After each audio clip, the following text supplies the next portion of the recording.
What if the loneliest person in the room isn't empty, but full? What if the silence around them isn't rejection, but resistance? And what if the assumption that no friends means something is wrong says more about us than about them? We live in a world that equates visibility with value. If someone isn't surrounded by people, the verdict comes quickly: antisocial, awkward, damaged, broken. But the psyche does not operate by popularity metrics. It moves according to necessity. And sometimes the deepest necessity is withdrawal. There are moments in life when the inner world grows louder than the outer one. When shallow conversations feel exhausting. When borrowed identities no longer fit. At these moments, many people don't lose friends. They outgrow patterns of relating that no longer reflect who they are becoming. Solitude is not the same as social failure, yet modern culture treats them as identical. The moment someone steps outside constant social engagement, assumptions rush in. If they are alone, they must be rejected. If they are quiet, they must be insecure. If they have no visible circle, they must be lacking something essential. This belief is not only shallow, it is psychologically inaccurate. Solitude and social failure come from entirely different inner movements, but they are confused because both look similar from the outside. Social failure is marked by a desire to belong paired with an inability to connect. It is rooted in fear, avoidance, or unresolved dependency. Solitude, on the other hand, often arises from an inner necessity. It is not driven by the absence of others, but by the presence of something forming within. The psyche sometimes withdraws not because it cannot relate, but because it must reorganize itself before it can relate honestly. There are phases in psychological development where external relationships feel intrusive rather than nourishing. During these periods, social interaction drains energy instead of restoring it. This does not mean the individual lacks social capacity. It means their attention has turned inward toward unresolved conflicts, emerging values, or an identity that can no longer survive constant adaptation to others' expectations. Solitude becomes a container for this process. The mistake society makes is measuring inner health by external participation. Visibility becomes proof of worth. Connection becomes a performance, but the psyche does not mature on a schedule dictated by social norms. Growth is uneven. It isolates before it integrates. It separates before it synthesizes. Anyone who has undergone real inner change knows that transformation rarely happens in crowds. Solitude also acts as a filter. When someone steps away from constant interaction, superficial bonds dissolve first. Relationships based on habit, convenience, or shared distraction cannot survive silence. What remains is not emptiness, but clarity. The individual begins to see which connections were sustaining and which were compensatory. This clarity is often misread as loss, when it is actually discernment sharpening. Another reason solitude is mistaken for failure is projection. Many people fear being alone with themselves. Silence exposes unresolved thoughts, unmet needs, and internal contradictions. To avoid this discomfort, constant social noise becomes a refuge. When someone else chooses solitude, it threatens this defense. Labeling them as broken protects the observer from questioning their own avoidance. There is also an unspoken hierarchy in social life that rewards conformity. Those who easily adapt, mirror, and blend are seen as healthy. Those who resist are seen as problematic. Yet psychological strength often looks like resistance before it looks like balance. The individual who cannot comfortably play social roles may not be deficient. They may be sensitive to falseness. They may refuse to trade inner coherence for external acceptance. Solitude can therefore be an act of integrity. Is the decision, conscious or unconscious, to remain whole rather than divided? Maintaining certain relationships sometimes requires fragmentation of the self, saying what is expected, feeling what is approved, wanting what is permitted. For some individuals, this fragmentation becomes intolerable. They would rather be alone than split themselves into acceptable pieces. This does not mean solitude is painless. It often carries grief, doubt, and longing. The psyche does not withdraw without cost, but pain does not equal pathology. Difficulty does not equal dysfunction. Many necessary psychological processes are uncomfortable precisely because they dismantle old structures. Solitude strips away borrowed identities and exposes what is actually over time. This process tends to produce a different relationship to others. The individual no longer seeks connection to fill a void, prove worth, or escape themselves. When they do reconnect, it is with selectivity and depth. Fewer relationships, but more real ones. Less performance, more presence.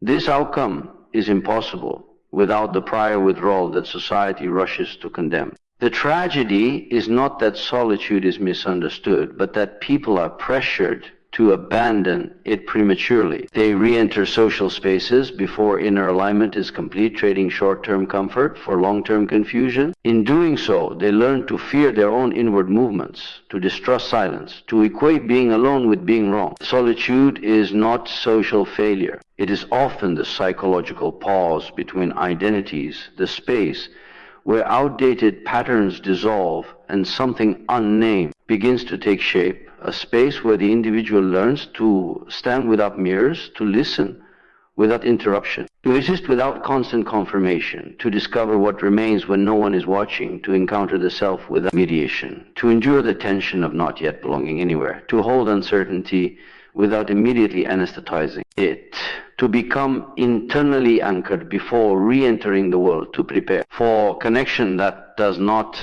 require disappearance, to wait until relating. No longer means losing oneself. Friendlessness can signal depth, not deficiency. Yet it is almost universally interpreted as a personal failure. When someone has few or no friends, the assumption is immediate and rarely questioned. They must lack social skills. They must be unpleasant. They must be emotionally stunted or incapable of connection. These conclusions are easy because they rely on numbers rather than understanding. They avoid the more unsettling truth that not all psyches are designed for constant social exchange, and not all depth survives in crowded spaces. Depth demands selectivity. A person who experiences life intensely does not move easily through shallow interactions. They feel conversations more acutely, notice contradictions more sharply, and sense emotional undercurrents others ignore. For such individuals, casual connection can feel like dilution rather than nourishment.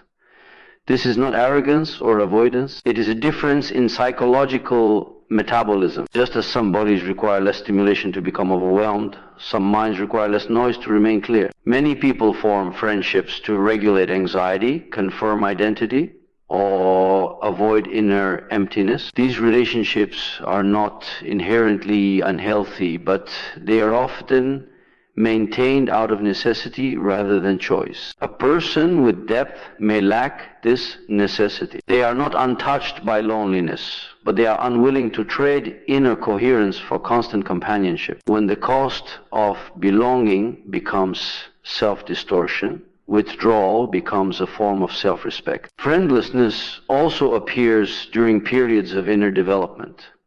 As values shift, old relational patterns no longer fit. The individual may find themselves unable to participate in dynamics that once felt natural. Humor no longer lands. Shared interests feel hollow. The emotional tone of former friendships no longer resonates. From the outside, this looks like loss.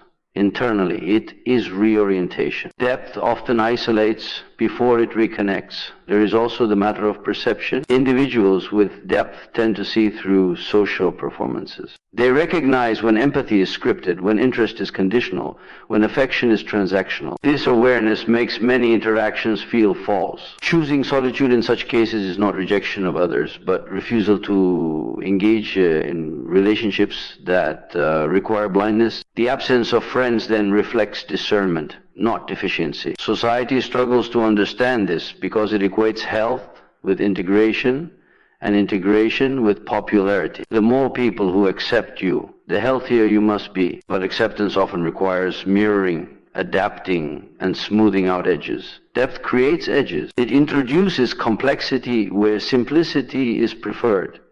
It raises questions where certainty is expected. This makes deep individuals less socially convenient, not less valuable. Friendlessness is also misread because it triggers collective anxiety. People fear being alone with themselves. They fear silence, introspection, and the unresolved material that surfaces without distraction. When someone else lives with fewer social buffers, it threatens the illusion that constant connection is necessary for psychological survival. Labeling the friendless as broken becomes a way to avoid confronting one's own dependence on external validation. Depth often carries a high threshold for intimacy.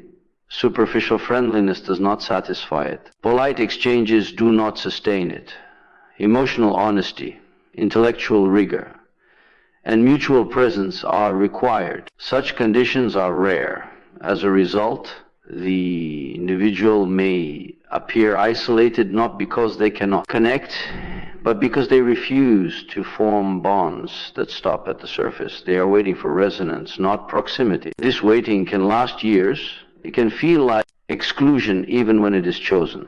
But during this time, something important happens. The person learns to relate to themselves without witnesses. They develop inner dialogue, self-regulation, and independence of thought. They become less reactive, less needy, less inclined to merge with others to feel real. This inner solidity later becomes the foundation for fewer, but far more stable relationships. Friendlessness can also be protective. Some individuals intuitively withdraw from social environments that would erode their integrity. They sense that prolonged exposure to certain dynamics would normalize behaviors or values they cannot accept. Rather than constantly defending their boundaries, they step back entirely. From the outside, this looks like absence. From the inside, it is preservation. The tragedy lies in forcing these individuals to explain themselves, to justify why they are alone, to apologize for not conforming to social expectations. In doing so, society teaches them to doubt their instincts and pathologize their nature. Many then attempt to force friendships, only to feel more alienated within them than they did alone. Friendlessness does not automatically indicate damage. It can indicate a psyche that is oriented toward meaning rather than belonging, toward truth rather than comfort, toward depth rather than frequency, toward authenticity rather than approval, toward inner alignment before outer attachment, toward relationships that emerge from wholeness rather than hunger, toward silence that clarifies instead of noise that distracts, toward waiting rather than settling, toward fewer connections that are lived rather than. Many that are performed the individual path isolates before it integrates, a sequence that is repeatedly misunderstood and prematurely interrupted. When a person begins to move away from collective norms, familiar roles, and inherited expectations, isolation is not a side effect but a requirement. The psyche cannot reorganize itself while constantly mirroring others. Separation is the first condition for becoming an individual rather than a reflection of the surrounding environment. At the beginning of this path, the person often does not choose isolation consciously. They simply find that what once fit no longer does. Conversations feel scripted. Social rituals feel hollow. Group identities that once provided belonging begin to feel restrictive. This dissonance creates distance. Others may interpret it as withdrawal, arrogance, or emotional coldness, but internally it is experienced as necessity. Something within is shifting and the old structures cannot contain it. Isolation emerges because the individual is no longer willing to live entirely through borrowed values. Every collective offers ready-made answers: how to behave, what to desire, what to fear, what success looks like. These frameworks provide comfort and efficiency, but they suppress differentiation. The moment a person begins to question them seriously, they step outside the shared language that binds the group. Communication becomes strained, not because either side is hostile, but because they are no longer operating from the same assumptions. This phase is psychologically demanding. Without the reassurance of shared beliefs, the individual must confront uncertainty directly. There is no longer an external authority to lean on. Decisions must be made without consensus. Meaning must be generated internally rather than received. This produces anxiety, doubt, and a sense of groundlessness. Isolation is not only social at this stage, it is existential. Many people retreat at this point. The discomfort of standing alone becomes overwhelming, and they return to familiar roles. Even if those roles feel false, they trade authenticity for belonging. Integration without individuation is easier, but it comes at the cost of inner division. The individual path demands the opposite order: separation first, integration later, isolation. Serves a crucial function during this process. It creates a psychological laboratory where unconscious material can surface without immediate correction by social feedback. Beliefs can be examined, desires can be questioned, conflicts that were previously masked by busyness or conformity become visible. Without constant external validation, the individual must listen more carefully to internal signals. This listening is impossible in a state of continuous adaptation. The fear surrounding isolation comes largely from misunderstanding its purpose. It is assumed to be a failure of integration rather than a precondition for it. But integration requires something to integrate. Without a differentiated self, there is nothing to bring into relationship with others. What passes for social harmony before this stage is often just mutual accommodation, not true connection. As isolation deepens, the individual begins to develop internal coherence. Values are no longer adopted reflexively but chosen consciously.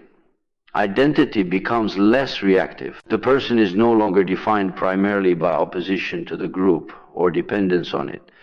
This is a subtle but critical shift. Isolation at this stage is no longer about rejection or rebellion. It becomes containment. From the outside, this period looks unproductive. There may be fewer relationships, less visibility, and reduced participation in social life. From the inside, however, it is densely active. Psychological structures are being dismantled and rebuilt. Old motivations lose their grip. New orientations begin to form, though they may not yet have names. The individual feels suspended between who they were and who they are becoming. Integration cannot occur until this internal work reaches a certain stability. Only then can the individual re-enter relationships without dissolving into them or rigidly defending against them. True integration does not mean losing individuality back into the group. It means bringing a coherent self into contact with others. This kind of participation strengthens both the individual and the collective. When integration happens too early, it is usually superficial. The person reconnects socially but remains inwardly fragmented. They perform roles while suppressing parts of themselves. Over time, this creates resentment, exhaustion, and a sense of living someone else's life. The earlier isolation was meant to prevent this outcome. The individual path is therefore not antisocial, but pre-social in a deeper sense. It aims not at permanent separation, but at meaningful participation. Isolation is the furnace in which individuality is formed. Without it, integration remains shallow and conditional. The tragedy is that many societies stigmatize this phase. They pressure individuals to remain visible, agreeable, and constantly connected. Those who step away are labeled dysfunctional or lost. This discourages the very process that produces psychologically mature, self-responsible, and genuinely relational individuals. The individual path isolates before it integrates because separation is the only way to discover what is truly one's own, to develop an inner center that does not collapse under external pressure, to establish boundaries that are neither rigid nor porous, to form relationships based on presence rather than need, to contribute to the collective without being consumed by it, to return not as a fragment seeking approval but as a whole capable of real connection. Projection creates misunderstanding long before it creates conflict. It operates quietly, shaping perception before thought has time to intervene. What is not recognized within is unconsciously assigned to others. And once this transfer occurs, the external world becomes a distorted mirror. People are no longer encountered as they are, but as carriers of traits the observer cannot or will not acknowledge in themselves. This mechanism is especially active when someone deviates from social norms. Individual who is quiet, solitary, or inwardly oriented often becomes a screen onto which collective anxieties are projected. Their silence is interpreted as judgment, their distance is read as rejection, their independence is seen as arrogance. None of these interpretations require evidence. They arise automatically from unresolved material within the observer. Projection simplifies complexity. Instead of asking why someone chooses solitude, the mind reaches for a familiar explanation. Something must be wrong with them. This explanation is comforting because it preserves the observer's worldview. If the other is flawed, then the existing social order remains unquestioned. Projection therefore serves a defensive function. It protects identity by externalizing doubt. Misunderstanding deepens when projection becomes shared. Groups reinforce one another's interpretations, creating a consensus reality that feels objective but is built on assumption. Labels replace curiosity. Narratives replace observation. Once this happens, the projected individual loses the ability to be seen accurately. Every action is filtered through the existing story, and even neutral behavior is interpreted as confirmation. Projection is particularly strong in matters of belonging. Humans are acutely sensitive to social deviation because it threatens group cohesion. When someone does not participate in expected patterns of friendship, communication, or ambition, it triggers unconscious fear. That fear seeks an outlet. Rather than acknowledging discomfort, the group assigns deficiency to the outsider. In this way, projection stabilizes the group at the cost of truth. The tragedy is that projection feels like insight. It carries emotional conviction. The observer feels certain they understand what the other is like. This certainty blocks reflection. The more intense the reaction, the less likely it is that the reaction is about the other person. Strong judgments often indicate strong projections. But this connection is rarely recognized. Projection also distorts self-understanding. By disowning parts of oneself and locating them externally, the individual fragments their own psyche. Traits that are unacceptable internally become intolerable externally. This is why certain people provoke disproportionate reaction. They embody qualities the observer has not integrated: independence, vulnerability, depth, restraint, or even peace. The misunderstanding is not accidental. It is structurally necessary to avoid inner conflict. In the context of solitude, projection becomes especially cruel. A solitary individual may be labeled cold because others fear their own emotional distance. They may be called antisocial because others are dependent on constant interaction. They may be seen as broken because others cannot tolerate the idea that one could stand alone without collapsing. Each judgment reveals more about the judge than the judged. Projection also explains why explanations rarely help. When someone tries to clarify their intentions or inner states, the projection often remains intact. The listener hears what fits the existing narrative and ignores what contradicts it. This creates a sense of being misunderstood at a fundamental level. The individual feels invisible, not because they are silent, but because they are not being perceived directly. Over time, persistent projection can shape identity. The person begins to internalize others' assumptions, questioning their own instincts and path. This is how misunderstanding becomes psychological pressure. The projected image gains power, and the individual must either resist it consciously or slowly adapt to it unconsciously. Many choose adaptation to avoid conflict, but the cost is inner dissonance. Projection is not inherently malicious. It is a natural psychological function that becomes destructive when unconscious. Everyone projects. The problem arises when projection is mistaken for perception. Without self-reflection, people assume their interpretations are objective truths.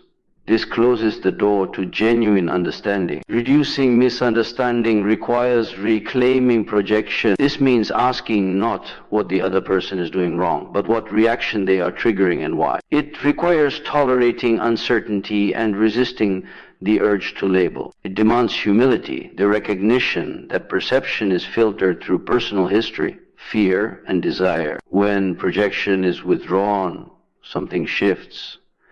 The other person becomes less threatening, less symbolic, more human. Differences are no longer interpreted as judgments. Solitude is no longer equated with rejection. Behavior is seen in context rather than as commentary. Understanding replaces certainty. Projection creates misunderstanding because it replaces encounter with interpretation, observation with assumption, and curiosity with defense, turning living individuals into representations of unresolved inner material, distorting relationships before they begin, shaping narratives that feel true but are psychologically convenient, and sustaining distance not through hostility, but through unexamined certainty. Inner alignment precedes outer belonging, though most people are taught the opposite order. From an early age, connection is presented as the solution to uncertainty. Belong first, and you will discover who you are. Fit in, and meaning will follow. This sequence works only on the surface. It produces adaptation, not alignment. True belonging cannot stabilize a self that has not yet taken shape. When inner alignment is absent, relationships become compensatory. People seek connection to regulate anxiety, to borrow identity, to escape unresolved inner tension. Belonging becomes a temporary anesthetic rather than a foundation. The approval of others provides momentary relief, but it does not resolve the underlying fragmentation. The individual remains dependent on external feedback to feel real. Inner alignment begins with attention turning inward. Values are examined rather than inherited. Desires are questioned rather than obeyed. Motivations are observed rather than assumed. This process is uncomfortable because it removes familiar supports. Without immediate validation, uncertainty increases. The individual may feel unmoored, unsure of how to act or relate. This discomfort often leads people to rush back into relationships prematurely. When belonging comes before alignment, the self adapts to the group. Behavior is shaped by what is rewarded. Feelings are filtered by what is acceptable. Over time, the person becomes skilled at reading expectations but loses contact with internal signals. They know how to be liked but not how to be truthful. The cost of this arrangement is subtle but cumulative. Outer belonging without inner alignment creates fragile bonds. Relationships depend on continued performance. Any change threatens connection. Growth becomes risky because it may disrupt acceptance. As a result, the individual learns to suppress parts of themselves to preserve harmony. This suppression does not disappear. It accumulates as resentment, fatigue, and a vague sense of living out of sync. Inner alignment, by contrast, establishes an internal reference point. Decisions are made according to coherence rather than approval. Boundaries arise naturally rather than defensively. The individual becomes less reactive because they are less divided. They no longer need constant confirmation because their sense of self is anchored internally. This does not eliminate the desire for connection. It changes its quality. Relationships are no longer used to fill gaps or resolve insecurity. They become spaces of exchange rather than rescue. The individual can be present without merging, intimate without disappearing. This is the difference between attachment driven by need and connection grounded in wholeness. The period between misalignment and belonging often involves isolation. As inner values shift, old relationships may no longer fit. Conversations feel misaligned. Shared assumptions dissolve. The individual may step back, not out of rejection, but out of honesty. They cannot participate in dynamics that require distortion of the self. This withdrawal is often misinterpreted as failure, but it is preparatory. Society resists this phase because it values stability over truth. A person who steps away from familiar roles disrupts predictability. Their presence raises uncomfortable questions about conformity and authenticity. Rather than recognizing the necessity of inner alignment, they are encouraged to reintegrate quickly, to adjust, to compromise. This pressure reinforces fragmentation. Inner alignment also demands responsibility. Without external rules to hide behind, the individual must own their choices. This can be frightening. There is no group consensus to justify decisions. Meaning must be lived rather than declared. This level of responsibility cannot be sustained without periods of solitude and reflection. When alignment solidifies, outer belonging changes naturally. The individual gravitates toward environments and people that resonate with their values.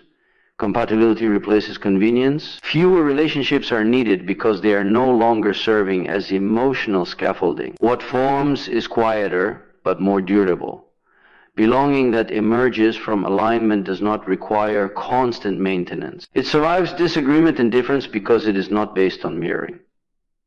Both parties remain distinct. Connection enhances individuality rather than eroding it. This is the kind of belonging that does not collapse when circumstances change. The mistake is assuming that connection will produce alignment. It rarely does. At best, it postpones the work. At worst, it teaches the individual to distrust their own inner signals.